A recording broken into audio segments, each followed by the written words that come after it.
آج کسی بھی محفل میں چلے جائیے، ہر ایک سے یہی سوال سننے کو ملتا ہے کہ ووٹ کس کو دو گے؟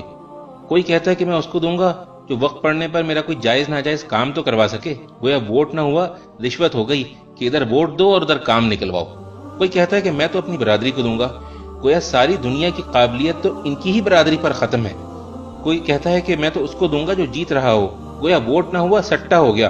کوئی کہتا ہے کہ سسٹم ہی ٹھیک نہیں، میں تو ووٹ ڈالوں گا ہی نہیں، گویا آپ کے ووٹ نہ ڈالنے سے تو سب ٹھیک ہو جائے گا نا۔ تو بھائیوں، کیا آپ نے اللہ کا حکم نہیں سنا کہ امانتیں اہل امانت کے سپرد کر دو؟ ووٹ ایسے ایماندار آدمی کو دینا چاہیے جس کے حوالے آپ اپنے گھر کی چابیاں بھی کر سکیں۔ اگر آپ اپنے گھر کی چابیاں اس کو نہیں دے سکتے تو اتنے بڑے ملک کے خزانے کیسے آپ اس کے حوالے کر سکتے ہیں؟ ووٹ ایک گواہی بھی ہے۔ اللہ نے فرمایا ہے کہ انصاف کی گواہی دینے والے بنو۔ جس شخص کے حق میں آپ ووٹ ڈالتے ہیں تو در حقیقت آپ اس بات کی گواہی دیتے ہیں کہ وہ امانت، دیانت اور حکومت کے امور چلانے کی قابلیت رکھتا ہے۔ اور ووٹ نہ ڈالنے والے وہ بھی اللہ کے اس فرمان کو یاد رکھیں کہ اس شخص سے بڑا ظالم اور کون ہوگا جس کے ذمے اللہ کی طرف سے گواہی ہو اور وہ اسے چھپائے۔ پھر سنیں میرے بھائی، ووٹ ایک سفارش بھی ہے۔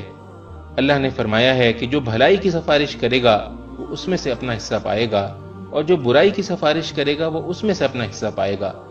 آپ کے ووٹ سے جو جیتے گا، آپ کی برادری کا ہو یا نہ ہو، اور ملک میں اچھے کام کرے گا، اس میں آپ کا بھی اجر ہوگا، اور اگر وہ برے کام کرے گا تو اس کے گناہ میں آپ بھی برابر کے شریک ہوں گے۔ اس لیے ووٹ صحیح آدمی کو دینا، غلط آدمی کو ووٹ دے کر اپنی آخرت برباد نہ کر لینا، کیونکہ رسول اللہ صلی اللہ علیہ وسلم نے فرمایا، روز قیامت وہ شخص سب سے زیادہ خسارے میں ہوگا جو دوسرے کی دنیا کے لیے اپنی آخرت کھو بیٹھے۔